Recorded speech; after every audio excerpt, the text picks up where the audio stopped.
Welcome to Whispers from the Inn, an unofficial Warcrow production. Join your innkeepers as they discuss all things Warcrow, the tabletop miniatures combat game by Corvus Belli. Welcome, everybody, to another episode of Whispers from the Inn. I am one of your innkeepers, Jason. We have Jake, JP, and Scott. The whole gang's here again. It's been a little bit, Hey, everybody. but we're back. Hello. Yeah, it's time for another episode. It's been a little bit. The holidays hit, and we all have been busy with family things. But now we're here to talk some Warcrow, the game we love, and I have actually played a real game the last 2 weeks, so that also helps too. So what's everybody been up to with the Warcrow? Everything, hobbying, playing, whatever. Jake, what has been up with you? Yeah, I mean, we had the tournament. What was it? A week ago, 2 weeks ago, I think. It was a lot of fun. I'm happy that stress is over, but it was fun the whole time. It went by much quicker than I thought it was going to be. But Scott placed first in it, which was cool to see. And I kind of took a break, quick pause from Warcrow from then until this last Saturday, just because I was doing it 24/7 with the tournament. But I did assemble everything from the October, November, and December, or anything that's out. So that, yeah, from the war rig to the husks and stuff. I assembled all that stuff, so they're all ready to paint. And then I finally got to play a game this Saturday against Scott, because for our Warcrow monthly meetup, because normally I'm the odd person out, and as the kind of Warcore organizer for it, I always try to let other people play. But this time, because of the tournament, I decided to be a little selfish, and I wanted to just try out my. You should be. Yeah, I wanted to try out my war rig and rock troll, and they were very fun. So you got multiple games in, because you can't play War Rig and a Rock Troll in the I'm same sorry, game. not war rig, wargs. Wargs. Okay, I was gonna say. Yeah. Yes, Wargs and Rock Troll. You're speaking my language on the next thing I'm gonna play. Yep. Yeah. How about everybody else? What else have you guys been working on? Well, right before the tournament, I finished assembling a couple models so that I could bring 2 units of Grove Curtailers and the Aodos. Yeah. I forget how to say it. I don't speak Greek. Finished those up, and then in the last week, I have also assembled quite a few things on the Scion side from Song of the Dormant and Beyond Song of the Dormant. Essentially, Master Uruk, Breath, Urkala the Maul, as well as the Anointed. So I took care of all those, and then since this weekend, I also started building 2 units of Warg Riders, along with the Revenant and Escold. Yeah. He's coming to our side, Jake. Yeah, I know. Finally, more Northern tribes. So get rid of those elves, those stinking elves. No. No, he's just needed a second faction. I mean, Third. I don't know. I think we're going to start a little Whispers battle here, because right now, for us, you're 0-2 versus me and Jake the last 2 weeks. So I'm just going to put that out there. Yeah, thank you. Building those models, though, is the Unicorn is always a nice little pick me up. Yes. It's just like, wow, I'm done building this already. Like that. Yeah. Well, so and nice. I had unfortunate after our game, because I played Hegemony versus Scott Sien, and unfortunately, one of my black aliens, the leader one that has the back pauldrons, the flat. Well, I don't know what you call them. They're not wings, but whatever you'd call them. Actually, I clipped it and it actually broke. Oh no. Yeah, so I mean, I glued it back on. I don't think it's a big deal, but I was not ready for that. And then one of my new boxes of Warg Riders, one of the tusks was broken off, which I'm just not going to worry about. But yeah, that's kind of so it's not 100% foolproof, but it's still better. We know it is. Oh, absolutely. And I accidentally yesterday, while working on the second unit of Warg Riders, snapped the sword off just above the hilt while I was trying to bend it back, So now I'm going to lean into it and I'm going to do a conversion.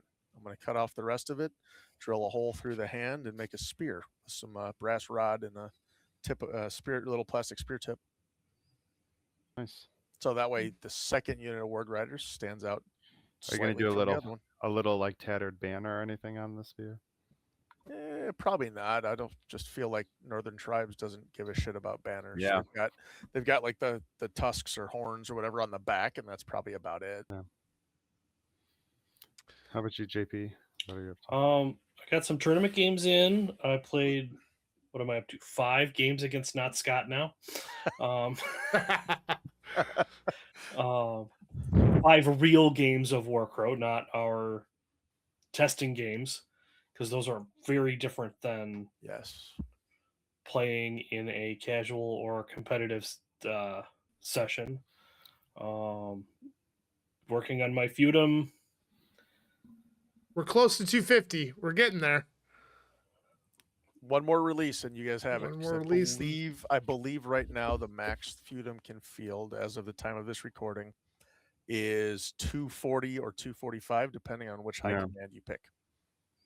Yeah, they'd probably be at 250 now, but because they like got 3 high commands in their different releases, Yep, that's probably why they're a little lower. I would agree with that. Getting close. So you're just this close. No, and after we Or you- talked last time, I've been running the Magister and the Commander, and they're very nice together. You could take Ludovin or Jacques if you wanted. You could.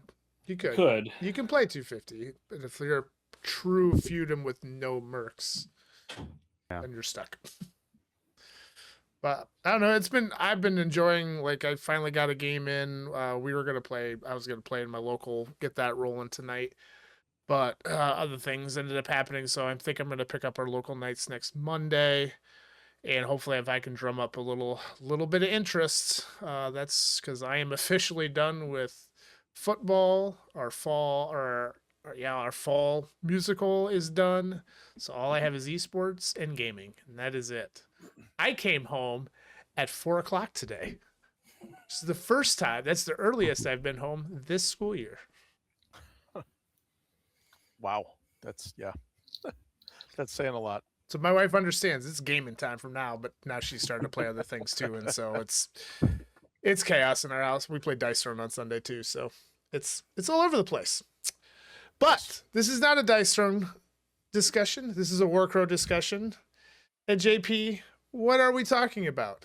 So today we're going to be doing a little bit of catch-up and a little bit of jumping into the future. We're going to cover our December releases as well as what's coming up in January. And our first You want to ones. get us started with that first release from Feudum? Yes, what are we Yeah. talking about, Jake? So in Feudum, we have one nice, concise unit coming out, which is our Foot Knights. And when I was looking at the art that we have up now, I didn't realize it when I first looked at it, like a week or so ago, or when I saw it for first. But they have some kind of cool little lore tidbits and stuff about the different houses and stuff. I really like the knight with the skulls on him. And that's coming from someone who doesn't like the gothic sci-fi gothic aesthetic. It's not my favorite aesthetic with all the putting skulls on everything, but I just really love these guys. And I think it's because my my feudum are Dark Souls having a Dark Souls aesthetic. So, but I just love how all these guys look in all the different heraldries and stuff. I actually bought different decals and that I'm going to be using. I special ordered some red crescent moon decals, and I have some white crescent moon decals, and then I got some other medieval decals. So I'm really excited to kind of test it out on the Inquisitor and then these knights. Is this lore in the book? I have not read this far. I don't think so. I don't remember them talking about it. If they did, it would have been short because they don't. There's a lot of knights in feudum, so they more so just talk about the overall, like Knights of the Vine, Knights of the Sacred Relic, Foot Knights.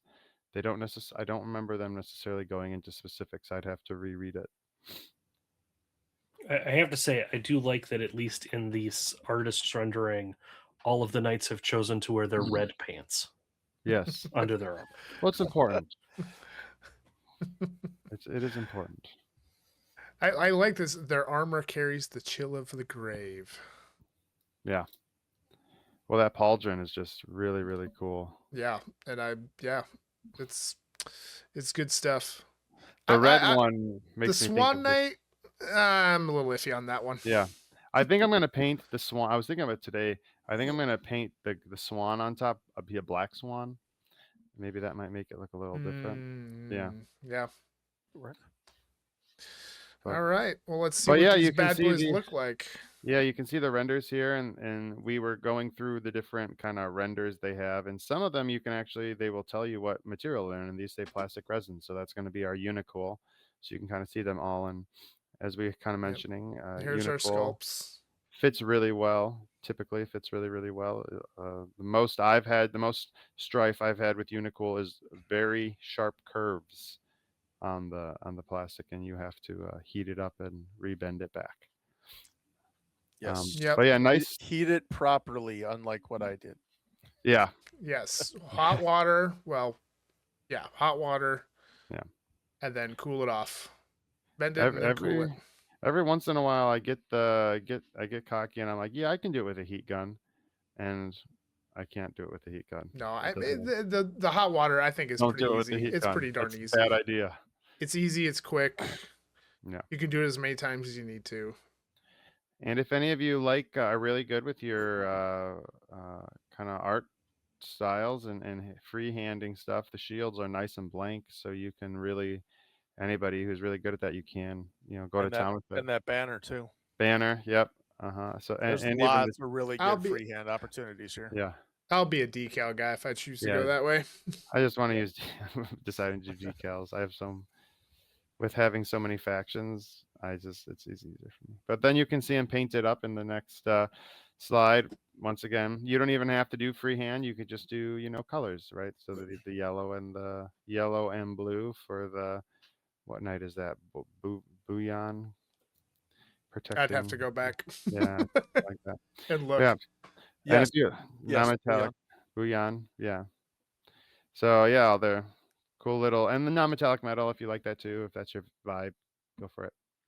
But let's talk about the cards, because the cards are really the big things. So Feudum Foot Knights are coming in at 35 points with 1 command token. They have a move of 2/3. I'm assuming it's because of their heavy armor. They're slower. They have a charge range of 8. They have 2 wounds with 2 orange willpower die. They have a morale of 2, and you can take 2 units of them, AVB2. Their keywords are human, infantry, knight, and noble. When you have a full healthy unit or 3 or more, they have a melee of a red, orange, yellow, green, and an auto hit, solid hit. They have a double solid special. Your target suffers 1 stress, and then they have a solid block switch called cancel 1 symbol for your target. So they do, similar to the Knight of Sacred Relic, they have some defensive dice in their attack die, in their attack pool, so you can kind of use that to manipulate your final outcome roll. And then for the defense, they have 2 greens and 2 blacks with once again 2 solid specials that give you a shield. Add 1 shield to your, or 1 block to your roll. And they have a conquest value of 1. And then when you have 2 or less, they drop down. They really just take away that red die, and so instead they have 2 orange, a yellow, a green, and a hit. And then all of their switches are the same: the suffering stress and canceling a symbol. And then for defense, they lose their 2 black die, so they only have 2 green die. And however, their switch is cheaper. It's a single special, and you get a shield. And then their only ability is a command ability called For the Glory. Once per roll, when you attack or are the target of an attack, fix the result of 1 die from your roll. So that is the Foot Knights. I think just generally kind of simple. Yeah, good and simple. Right, nice and simple. But just to clarify, can somebody clarify fix? What fix means? Fix is you pick specifically one of the dice. So let's say we've got 4 Foot Knights still out on the table, and they're attacking. I choose to spend a command token, I can pick up any one of those attack dice, choose which facing I want it to be, and put it down. That's what it is. You're fixing Yep. that facing on the die. So if you need to take away a switch, or if that's the way to do it. Yep. Seems like a solid unit, pretty standard. Yep. Nothing too flashy. Just a good another I think line they'll be trooper. good. Yeah, I think they'll be good. You know, a lot of times we see with these units that are kind of a little simplistic like this, they could benefit. They might do well with certain heroes or character units that can kind of add them. And we haven't seen the supports yet, so it's possible that some of the supports or any of the current characters we have could potentially fit well with them. And you know, Plus we've got- as Sorry, go ahead, Jason. no, and it's. I was just gonna say that you know, we've seen a lot of options where, you know, a double filled in special gives you an added hit, but here we're giving a stress. And the more I play the game, the more stress totally matters. That's what's gonna win you the game. You know, when I first played early, it felt like things were dying right away, and it's probably because I just didn't fully understand the rules. And when the last game Scott and I played, not a lot of things died. No, not a lot of not units, much. but it ended up being we're playing the stress game. So it's extremely important. I think that's a very, very strong ability, especially if you can pair somebody with that can add a special to it, with whether it's a modification or it just gets added. That's a good call out. What I was going to say, I think this is the first unit we're seeing with both characteristics knight and noble that's not a character. Is the Yes. six? Oh yeah, that's not the six. Yeah. So Yeah, I I think will that's going say- to be pretty big because is it the Guisarmiers? Guisarmiers benefit from having a noble around them, and then the Magister. Magister. Yeah, I was gonna say Inquisitor. The Magister benefits from having the combo of nobles and non-nobles. So Yeah. adding more synergy. I have played these guys a lot, not necessarily in this form, but a lot. And I will say, I think 2 units of them might be a trap. They're slow. They're very slow. They're slow, and they're an expensive unit. They're a good Yep. unit, but they're an expensive unit. So Yeah. if you're taking 2, you're making sacrifices someplace else. Yeah, and their defense die is good, but it's not fantastic. And you know, you're not always gonna get your switch with 2 of those. Yeah.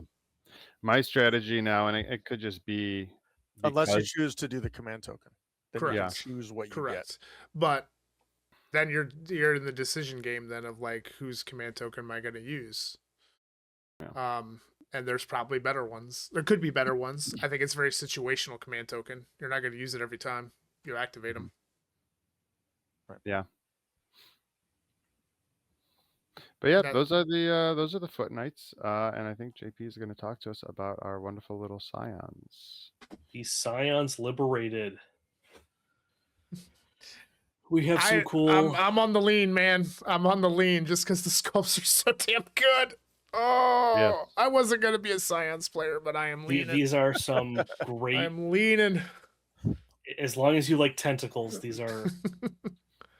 Yes. They just Just a look so great much fun to artistic render. paint. Like, and painting ticks me off every time I do it. It's like, oh, why do I do this? But it's like,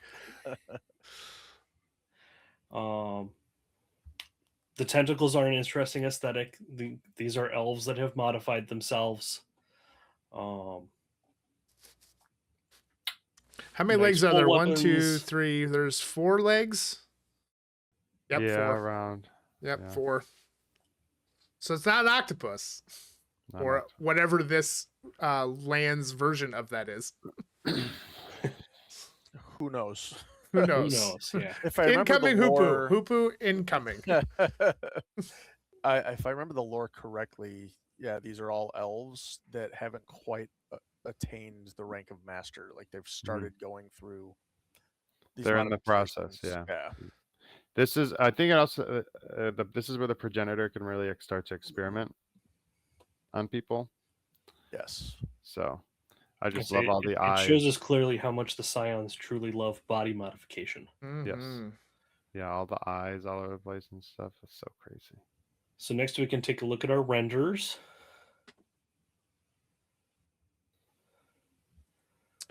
I really like these dynamic poses for these guys.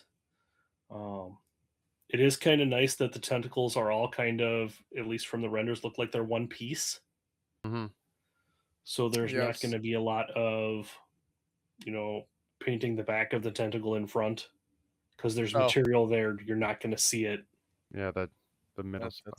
That's a good call out. They are tactical tentacles. Well done. You're welcome. And these And I are do unicorn. really like those axes. Yes, the axes are. I like how they're like swinging them. Ugh. And then, like the Foot Knights, these are going to be in Unicool. So they should be a really nice material to work with.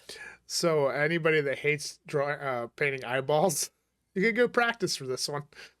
Well, hopefully you primed yourself on the tutor, and then you're just kind of the gateway eyeball. Next, we'll take a look at the painted Paint. ones.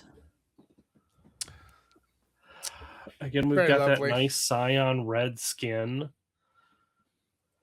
I like the executioner, kind of like that. They have like the cowl with the axe. It's kind of Which one would be your unit leader? the one that's holding up the axe in the one arm, the female Okay. character with. Second from the left. Yeah, she's got With the little crown. Scions, the Scions have their little symbol on their back. Yep. Yep. It'd be the second from the right because you're seeing you're seeing a flip version, I think. Nope. He's correct. Oh no, it would be from the left. You're right. They've got the symbol the right left. behind their head. Yeah, I don't know my right from my left, evidently. I proved tonight. I'm I'm interested to see if this becomes one of the cosplayer This should be cool. selections. Oh, It this would would be be. so cool. Yeah. Super nice. Super nice. And then we've got their card. They're a 35-point unit. They've got a move of 4/3 with a charge of 11, 2 wounds, a willpower of an orange and a yellow, 2 morale, availability 1. They are dark-minded elf infantry. And on no their- tinge or anything. No tinge, Mm-mm. no other special keywords. For their full profile, they get a red, 3 oranges, and a yellow on attack. Their attack switches are 2 specials to inflict 1 stress on your target, or a hollow hit to place yourself 5. On defense, they start with 2 blue, a black, and an orange. They have a special of a special and a hollow special to make your attacker suffer stress, or a hollow shield to place yourself 5. It just look at that mobility. They're fast. If you can hit They're it. 4/3, and you can keep placing yourself 5 depending Yeah, on they how got a many good of those charge samples you get. range. They throw some dice. Look at their reduced profiles. They lose their 3 orange dice and drop down to a red, 2 yellow, and a hit. Their switches stay the same. And then on defense, they lose 1 of those blue dice, and that attack die goes down to a yellow. They have a consistent conquest of 1. We look at their skills. They have an action skill of Broken Shackles. Target an enemy unit engaged with you. If the target is frightened, shove it 5 and displace to engage with it. And then their passive is Creatures of the Forge. When you engage, the enemy unit receives the frightened state. If it has the keywords fearless or intimidating, it also receives the disarm state. Yeah. So a little bit of status effect, a little bit of being able to move your opponent around the table. Yeah, We this think. is all about, like you said, the mobility and the movement, and not just the mobility and movement of this unit, but also moving your opponent around a little bit as long Yeah. as you have a protracted combat where Yeah. you started engaged. Okay, fine, I'm going to push you. Yeah, I think they could be good positioning, getting them to push people into husks so they get bogged down by husks. Also, we might start to see, because remember we used to have dead flesh and living flesh, right? And that's gone away. But this might kind of be, I think it could potentially be a little prelude to future upcoming things that are going to focus more on that living, kind of the living side of stuff. Things like Marked and possibly Echoes and Mornmaub, Kiplek, all those kind of fun things. Yeah, that's a good point. There's definitely more living flesh style. Yeah, because no tinge, that's going to start hurting you if you're not a, like when I played Scott on Saturday, he pretty much had almost all tinge things or all, and Every single one of them had yeah. the tinge keyword. And that was the one game. This is the first game I played where there was just so much fog everywhere. But like a unit like this is, will start to suffer because of that. So we're starting to see, I think, potentially a prelude to a different play style, more of a area control and moving thing play style. Scott, do you want to go ahead and take us through what's coming for the CNN? Oh yes, please. This is probably one of my favorite releases. Is the December CNN release. Starting off with Aileen, and I'm not even going to try to pronounce the rest of her name. Cithier Win. That's what I'm going to say. Cithier Win. That works. I like it. Thank you. Let's see her render real quick, because this is one of the most dynamic poses I think I've seen. With her backflipping out of this portal, which I really like that they keep giving us awesome. These magic sword blade swirl effects on so many of these models. Yeah, very much so. I mean, now we finally have tactical portal. Yeah. Tactical portal. I like tactical tentacle better. Sorry. Tactical tentacle. Unfortunately, we don't know what material this will be in. I'm hoping for Unicool based on some of those flimsier pieces in there. So I'm hoping, but we'll find out. If we go down one more, let's take a look at what she looks like painted. Very cool. It's just so dynamic. I think a lot of folks are going to have a lot of fun with that portal, the magic effect, and especially if they do it as like OSL, hitting the underside of that knee and her lower back and stuff like that. So I think that'll be a lot of fun. Yeah. We actually just talked, we were in our local community. There's a guy who's talking about possibly doing things with LEDs and stuff. Yeah, LEDs, a little bit of smoke effect. Stuff like that. Stuff like that. I can't wait to see what he comes up with, because that pretty much sounds amazing. I kind of hope somebody will make an aftermarket resin version of that's transparent. Yeah. Ooh. Well, depending on how it's put together, divided up, like what sections it comes in. You can use the blue putty to cast it, which I would assume is how someone would make an aftermarket one anyway. All right, let's go on to the card real quick and check out this profile. So Aileen is 20 points. She has a support. She has a move of 4/4 and a charge of 11. 2 wounds. Willpower is 2 orange dice. Morale of 2 and 1 availability because she is a character. Characteristics are character, elf, Nemeris, and CNN.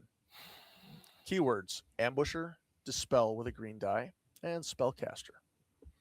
She does have 2 different attacks. She has a ranged attack with a range of 7 strides. And she rolls orange and 2 yellow dice in that, and has a single switch. 1 special, your target receives a state of your choice, so you get to pick and choose. Melee attack is a single orange die. I'm pretty sure she's not supposed to be engaged in combat at any point. Unless you're playing against her, then she should be engaged in combat at any given point. Defense is a blue, a black, and an auto block. And she's got 2 different switches, both that have 2 specials. The first one is add 1 block to your roll. The second one is place yourself 10.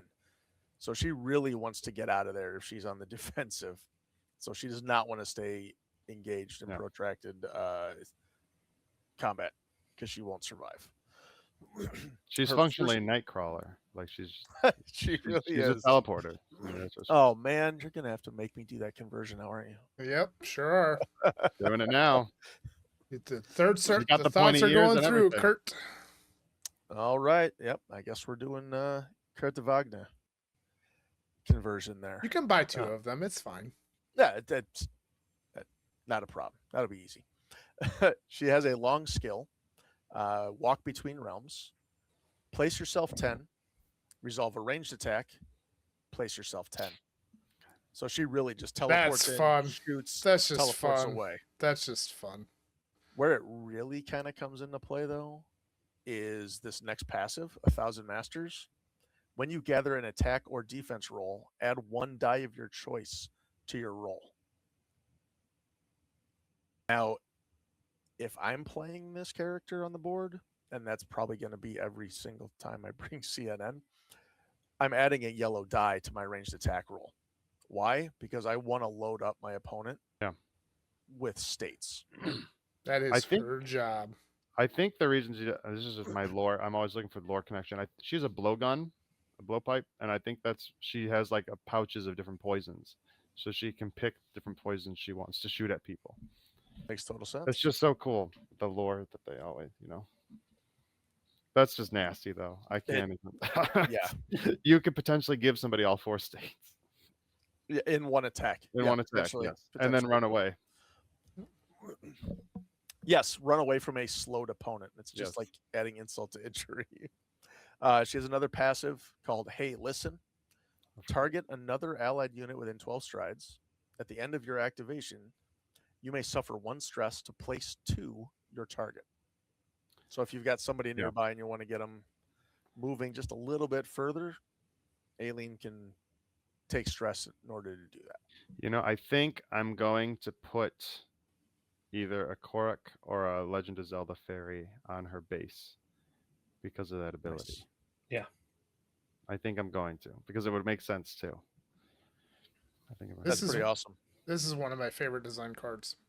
She is so fun. Like I saw her card and I told my wife who plays him, I was like, we're getting this character. I don't even play CN. I was like, we're getting this character. It's so fun. Like any game that you play where you can just load states. Yeah. That's, especially, some of the states after the 1.51, like, in my opinion, got buffed a little bit. So, like, that's tough. Like, I put states on a Ward Rider all day long. And like the CNN are very much all about like the 1-2 punch thing. So it's like it's gonna be really big on like where you position her, where you put her. You could put her with one of the bird people, so that they can swoop in and take them out later, or even using a Lula to draw line of sight to any unit within 7 strides. Yeah.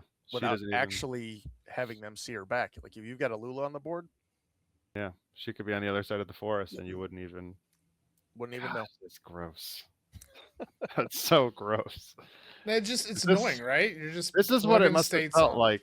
This is what it must have felt like when people played against my Tundra Marauders. I'm like, oh gosh, I can't imagine people jumping all over the place. So just wait for our first game in January. I know. Well, I'm ready for a rematch. All right, let's move on to the next profile, which is the unnamed. So Aileen is the named version of the Walker of the Leaf Storm.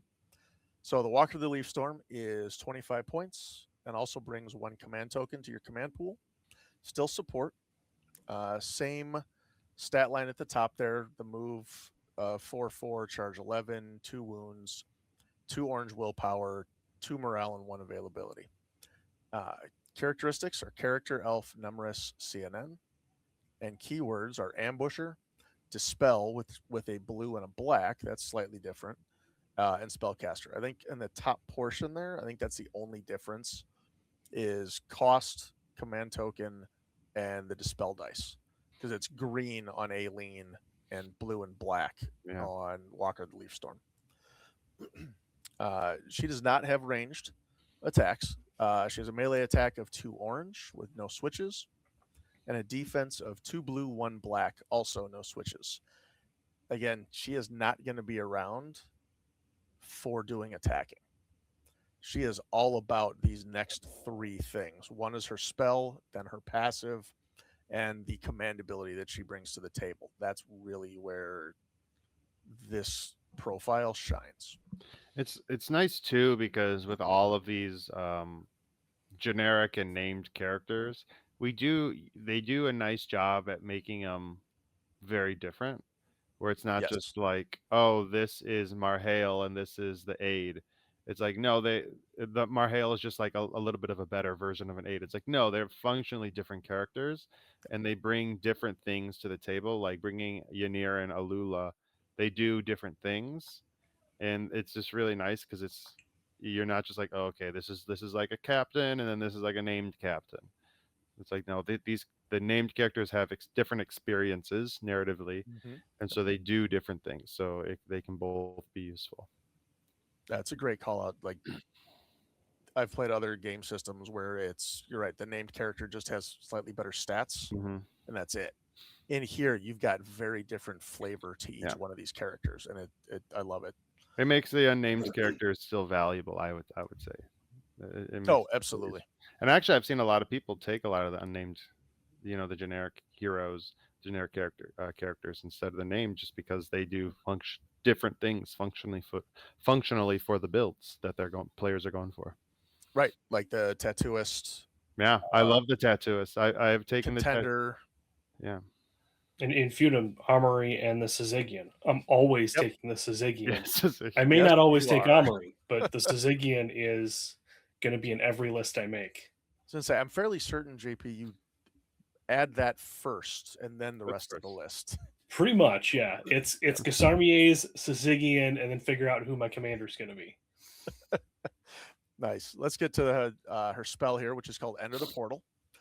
Target you and up to one allied unit within 7 strides. The duration is 2 turns. The effect is you remove the targets from the battlefield, so yourself and the other unit within 7 strides. There are 2 alterations. The first one costs a single black die in the Tindril. You reduce the duration of the spell to 1 turn, and that's going to be very important here in a second when we read her passive. The second one costs 2 black dice in the Tindril, and you can target an additional allied unit within 7 strides. So you can actually pick up 3 units off the board and have them off the table for 1, possibly 2 turns, depending on if you do the first alteration or not. Great, they're off the board. What happens next? The passive is called Exit the Portal. So when the duration of Enter the Portal finishes, place yourself within 3 strides from a Nemerus allied unit or a forest. Place 3 the other Enter the Portal targets. Jeez. So the piece on this I want to focus on is the duration of the spell ends at the end of the turn in which the marker's on there. So it means both players have already gone through their full activations before this placement happens. So if you time this right, you could pull these units out. If there's an allied Nemerus unit near an objective or a forest, you might be able to Oh, geez, I didn't even think about that. consider taking objectives. But in order to do that, we've got to talk about the command ability called Prepared to Strike. Because normally just placing them on the board, you can't contest an objective because you have to finish your activation within range of the objective, mostly 3, sometimes 7. So this is once per round, so you can only do this once. Probably up to 3 times per game, once for each round. When you resolve Exit the Portal, an allied unit placed by Exit the Portal may activate. Right there is the key to being able to possibly flip some objectives late in the round or right before scoring happens. Thoughts? It's just Interesting thoughts to take. Anything that can do things end of round is very powerful, and the one that comes to mind is Strategos. Yes. Am I right? Yeah, because Yep, in our Strategos. game, like I ended a round that allowed me to effectively score sooner. It helped me win the game because I think I did it twice. You can't do it twice. Oh, I Try didn't do to, it twice. We did it in the once per second. game. We did it in the second round, once and per it game. ended up gaining me an extra point because of that. Like, it's something else for your opponent to think about when a unit is on the board. And now we're If looking I'm at on, like how we're spending command tokens and things like that. and if I'm on the other side of the table playing against this, if I've got a spellcaster, enter the portal is what I am trying to block. Yeah. I will risk the tinge on my spellcaster to stop these shenanigans. And I'm very Limit- good at rolling tinge on my blocked spellcaster blocks. Very, very good at it. I can confirm that. And then another thing to remember, just tactics wise, is if you have initiative, if things have the same trigger point, you choose how they activate. As I believe it's as the last resort, yes. If it's something that triggers when you are activating a unit, whoever's controlling that unit. So, like things that have end of activation triggers, if there's multiples of them, the player with initiative Yep. chooses what order they activate in. Correct. That could potentially be really good with like just doing like a big power move where you could like I've seen some hegemony characters do, but like with the CNN captain who can do coordinated advance where they can shoot, and like you could just do this thing where they pop out and now everybody's all shooting. It's interesting too. We just played quadrants, and I'm imagining like potentially could a Walker of the Leaf Storm come out and then place people in 2 quadrants, so that at the end of the round, Potentially, yes. at the end of the round, like they could do it by the end of the round. So all of a sudden you're like, oh yeah, I have it, and then boom, teleport. Now there's elves, Mhm. all these elves, and the other side. I say with proper placement, they could place units in 3 quadrants. Yeah, depending on where the Nemeris thing is. Oh, yeah, you could. Because you put Aileen in one, and then each of the other units, as long as they're within She could take off. That's within crazy. 3 strides, you just got to be placing they- her close to center, without straddling any of the quadrant lines. Yeah. Cool. All right, let's talk about the support box then. First up there is the Shadow of the Rowan. Quickly taking a look at this, looks like we got some berries up in the hair near that mask, some arrows. So this is probably a ranged profile, which we'll see in a second, and is actually justified and fully confirmed with the render if we want to go into that.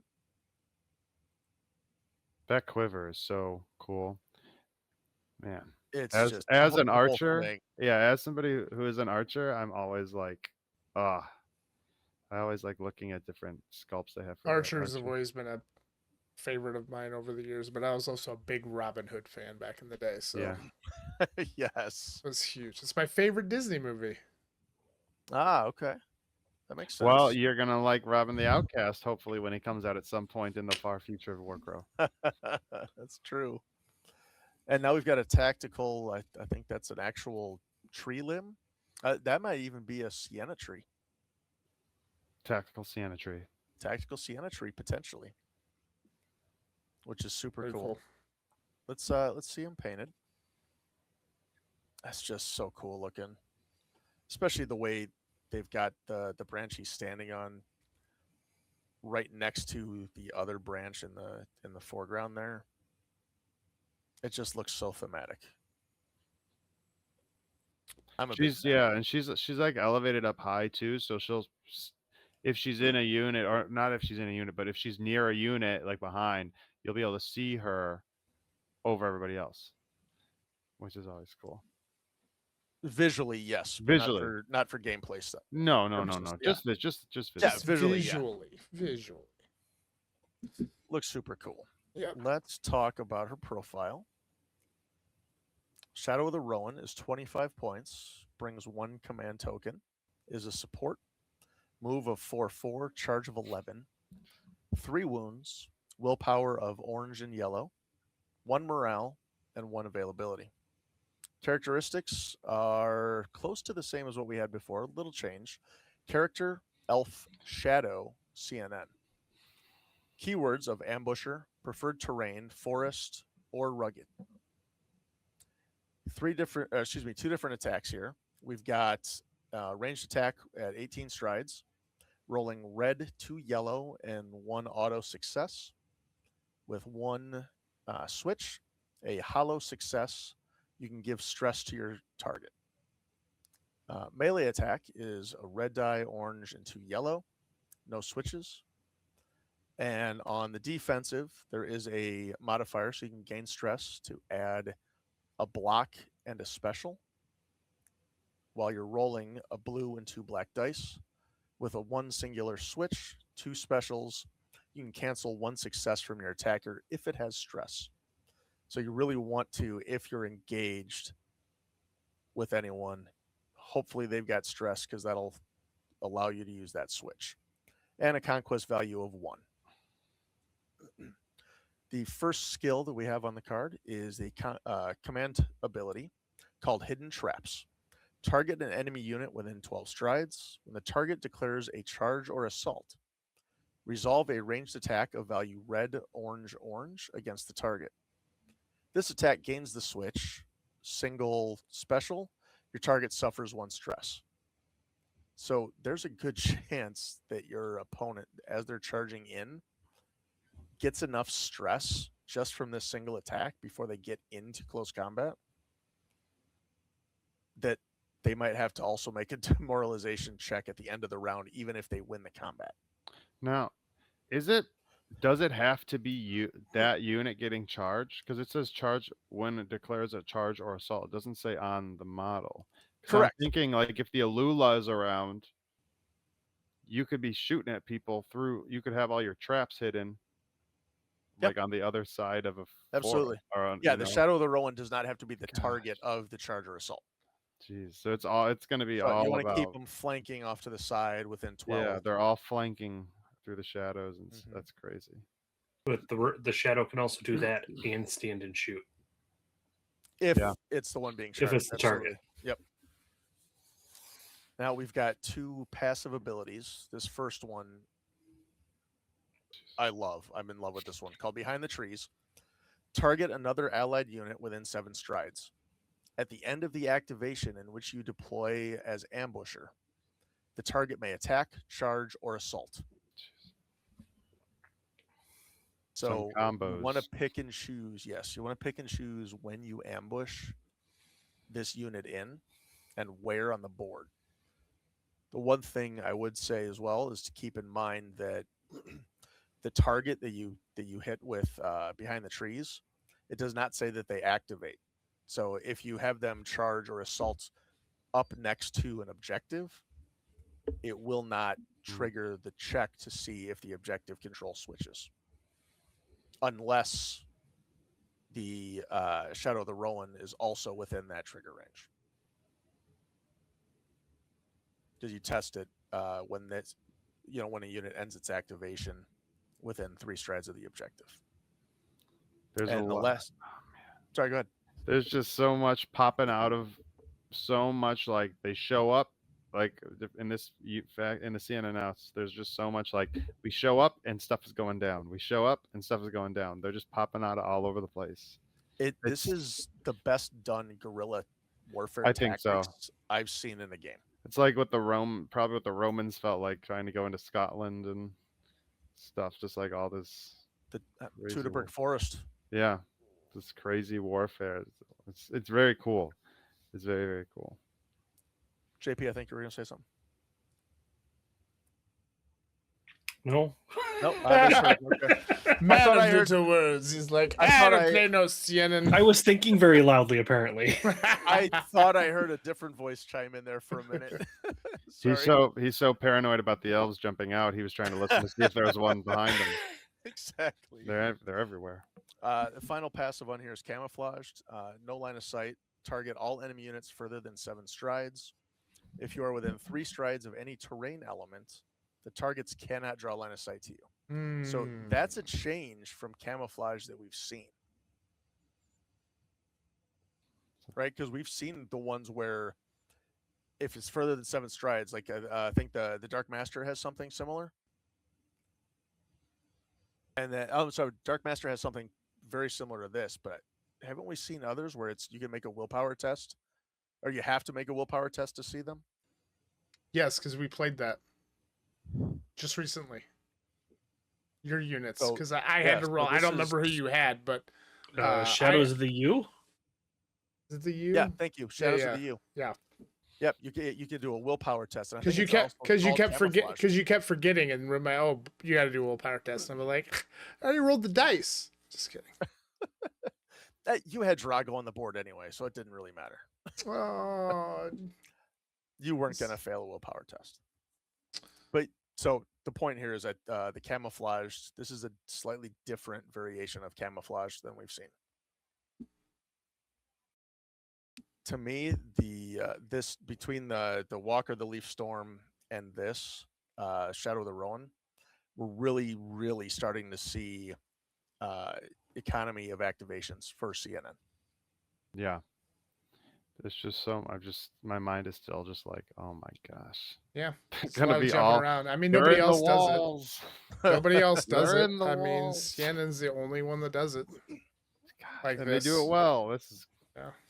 oh man, it's gonna Let's be. move- I think it's gonna be fun too. Just trying to like, as an opponent, someone playing against CNN, and trying to figure out where they're gonna go, and maybe setting if you are intimidated by them, start thinking about how you can make the CNN player have to choose like certain spots where they can come out of. Mhm. Well, and I Stuff like think having high mobility units of your own to get wherever you got to. I mean, whether it's big base unit or it's cavalry, I mean, you need something that's going to be able to move Yeah, around and get to where you got to get it to go. Tundra Marauders, they can move Yeah. really quick. Anything that can place, you got to match it at some Yeah. point in time. And then the chunky elf, Let's move on to big guy. Shadow of the Hawthorn. Yeah.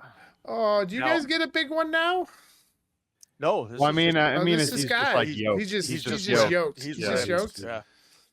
Yeah. And I had no idea what to expect on this model, but this is so super cool. Yeah. Casey Jones and Teenage Mutant Ninja Turtles vibes. I know someone is going to turn this into Casey Jones. Not saying it's me. Someone will. Probably comic book, not TV show or movie. yes, or not yeah. movie. Casey Jones, because that No. guy was not yoked. I would agree with that, but let's move on to the render real quick because it's again another dynamic pose, super action. You can just see exactly the movement that he's making to just attack. And slice your pretty little It's head a- off. Such a cool pose. It's so good. Now let's take a look at the painted. It's got some ninja vibe going on a little bit. Really does, yeah, with the black wrapping around. It's the wrapping on the feet that's got me. Yeah. and, I think and the arms too. Mhm. I like that a lot of these kind of nimble characters have this idea of like them just jumping from the trees. Like the Shadows of the U have the guy that's like T-posing out of a tree, and Yeah. it's just all Oh my these cool god, I characters. didn't think about it. So you're saying the sculpt matches the profile of jumping around, so it's even double fear. Yeah. It's on the card. It's on the sculpts. All right, let's take a look at the Shadow of the Hawthorn's profile. They cost 25 points. They are support, movement of 4/4, charge of 11, 3 wounds, 2 orange for willpower, 2 morale, 1 availability. Characteristics of character: elf, shadow, and CNN. Preferred terrain: forest or rugged. The melee attack you can modify to add a blue die and an auto block to your roll. Rolling: red die, yellow, and an auto success with 2 switches. The first one costs 1 special. Your target receives the disarmed state. With a hollow success, you inflict 1 wound to your target. On the defense, you also have the exact same modifier to add 1 blue die and 1 auto block. And the standard roll is 1 blue die, 2 black dice, and an auto block. So you could, if you're adding stress to modify on defense, end up with 2 blue dice, 2 black dice, and 2 auto blocks. That's really good. There is one switch in this roll, a single special. You can add 1 block to your roll. So he's super defensive. Now, this is the difference I've seen from. I don't think any other CNN have got this specific point. Maybe the Sienna Wardens, but he has a conquest of 2. Most other characters that we've seen, especially for CNN, has 1 or 0. He's got an innate agility. So this costs a skill. So this is one of the simple skills. Innate agility does not require line of sight. Target an allied Nemorous unit, a forest, or a rugged terrain element within 7 strides. Place yourself within 3 strides from the target. So if you've got an oblong, lengthwise forest in front of you within 7 strides, you can place yourself 3 strides further on the opposite side of it. That's a lot of movement. So he could very easily sprint across the board because he can do that skill and then a move. And if somebody left their back objective open, sprint all the way over there. Yeah.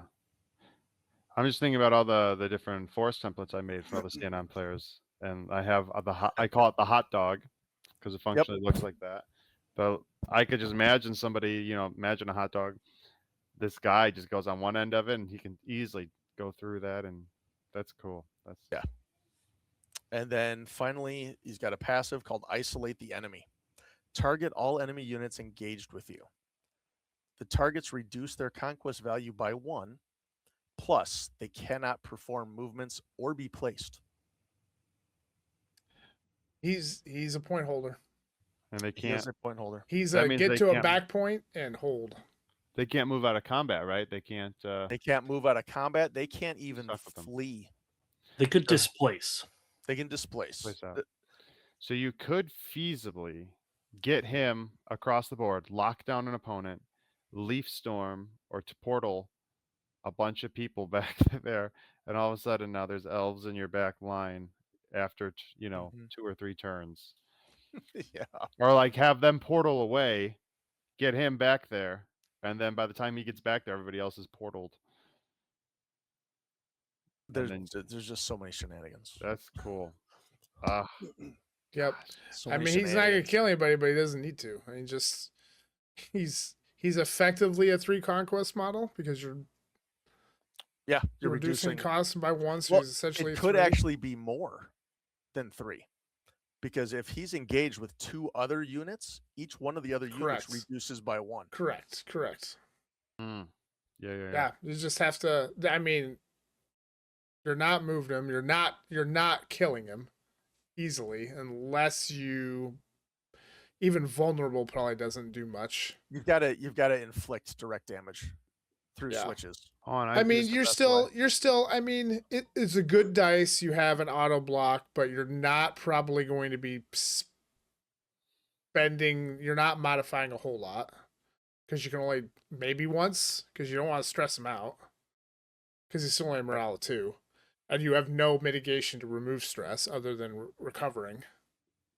And resting. Like, I mean, that's what he does. Like, you maybe aren't attacking. You just, hey, here's your back point. Now he can be moved, obviously.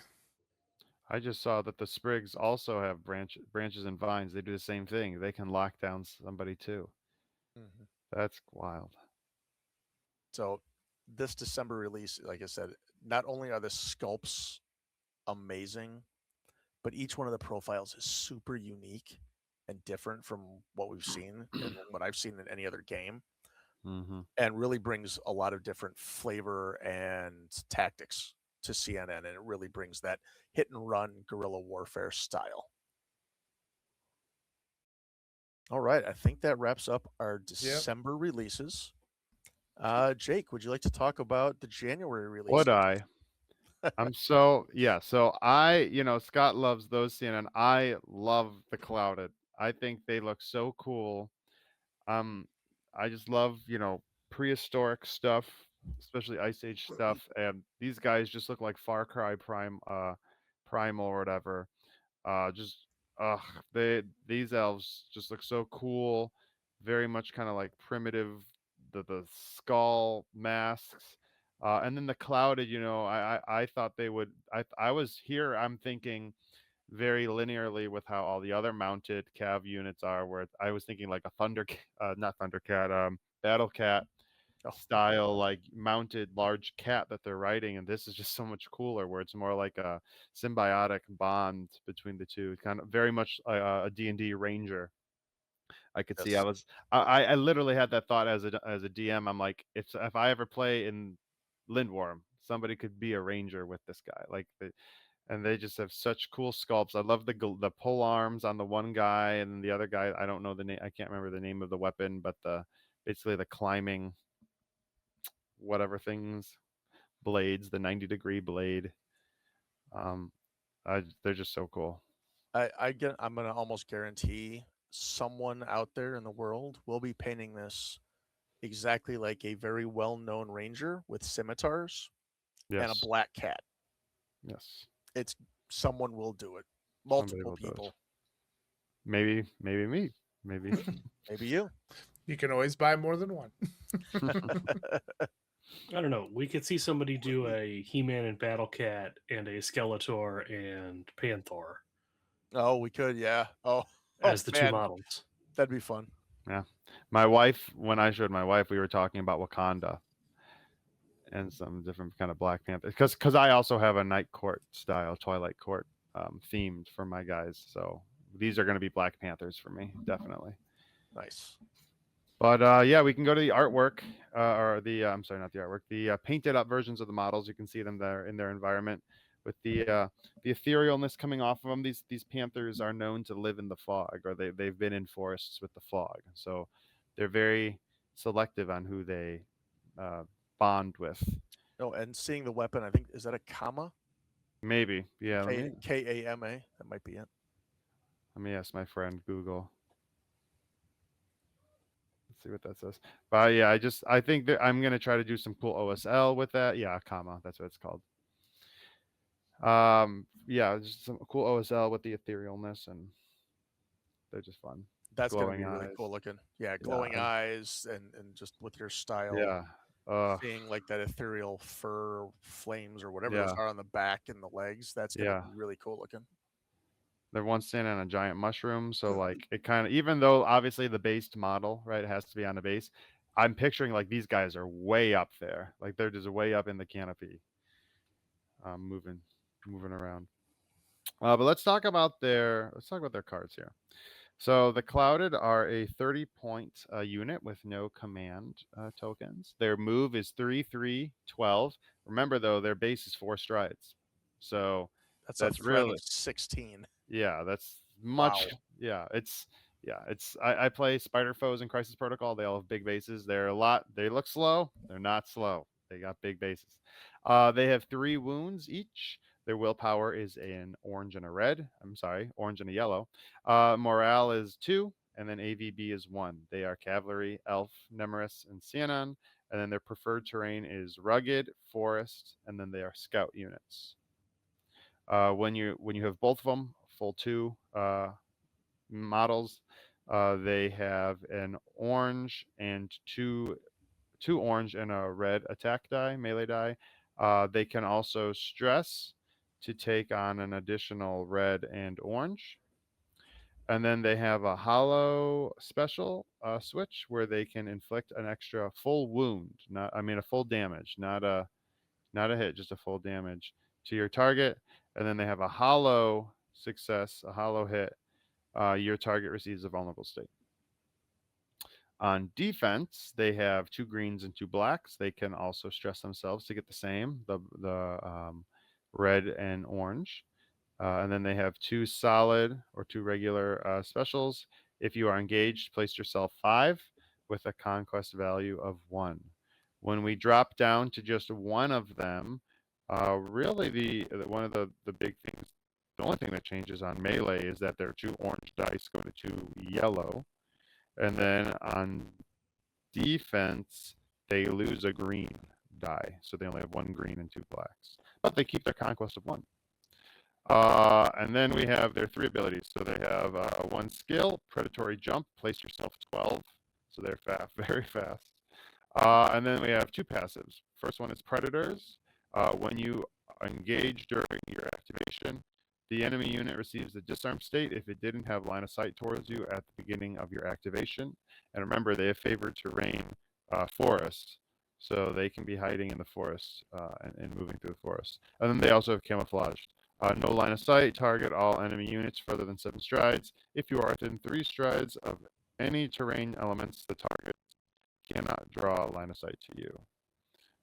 I'm thinking these guys are going to be very hit hard quickly, but then you may need to think about what's going to happen to them after they kind of reveal themselves.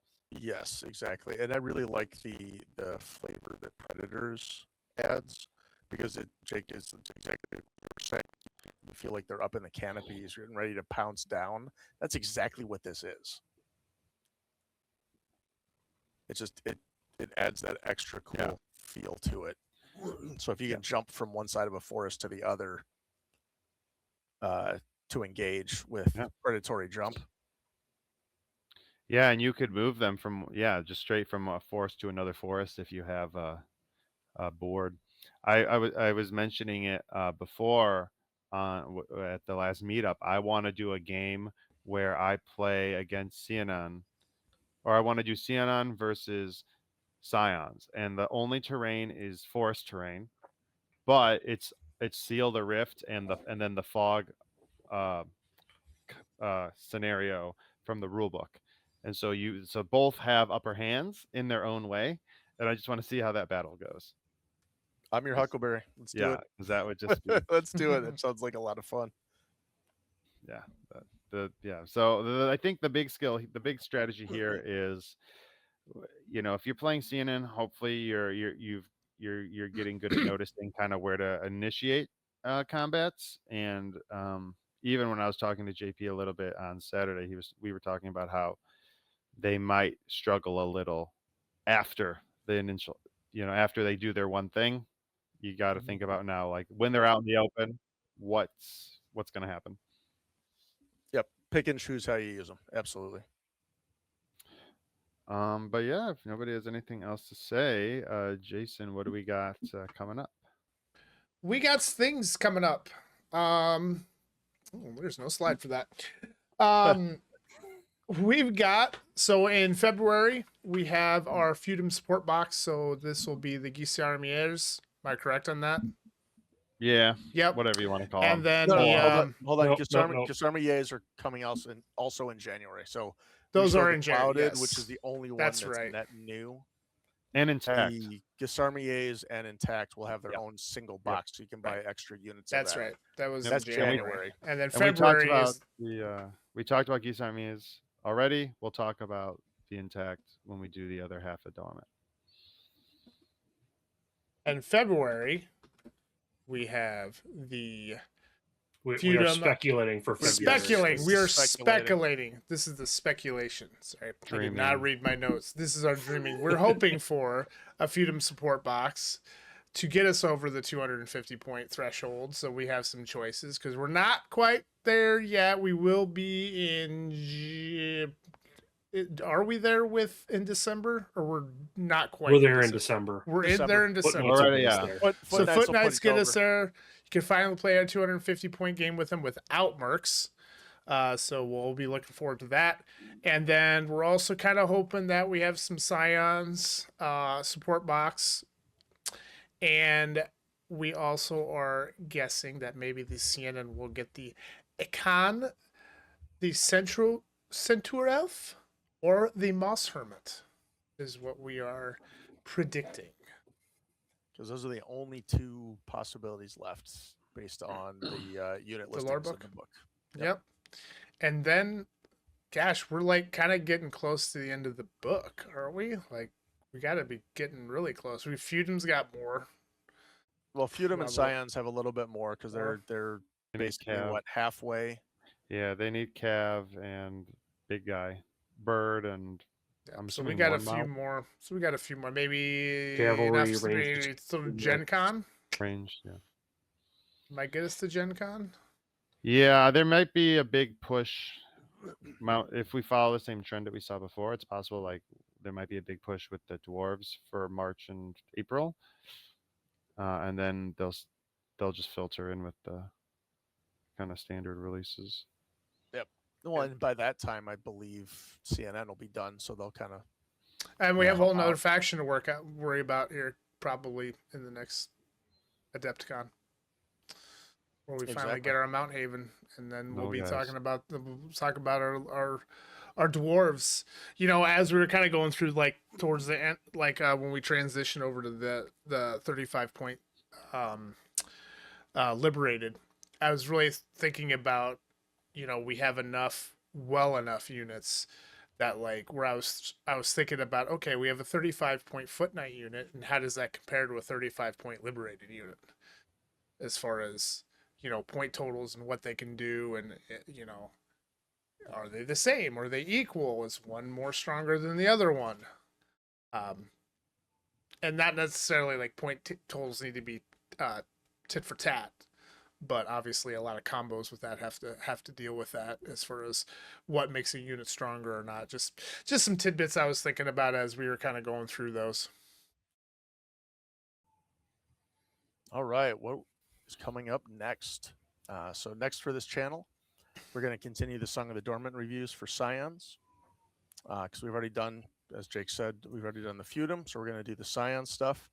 We're going to record a little bit, probably talking a little bit more in depth of the tournament that we had here in Chicagoland that Jake ran for us at weekend before Thanksgiving. And we'll probably segue that into a conversation about Adepticon, which will be coming up in March in Milwaukee. Where to find us? The Discord is in, the link is in the description down below. If you want to email us, you can find us at whispersfromtheinn, all one word, at gmail.com. And you can also follow us on Facebook at Whispers from the Inn. Thank you, everybody, for joining us today. Greatly appreciate the input from all you guys and just kind of our insights and feels about these new releases. I'm really excited about the direction that Warcrow is going, because I think every single month the sculpts get better and better. Mm-hmm. I would agree. Yeah. They're clearly mastering Unicool, and hopefully we will see a lot more of it compared to the Siocast. Yes, and I will say, like, some of the most recent Siocast stuff has not been as bad as the early stuff, so at least that has gotten better. But everything's, Could we I mean, see Unicool's pretty good. Could all of Mount Haven be Unicool? Who knows? It could be, but we'll have to check with the master plan to see if that's what's going to happen. I like how fast they go together. It makes my life lovely, and hopefully it Awesome. gives them time to work on, like, focus on other things other than how to sculpt models. Right. Anyway, I think that wraps us up. Thank you, everybody, for joining us. We'll catch you next time. See ya. Good night. Bye, everyone. Good night.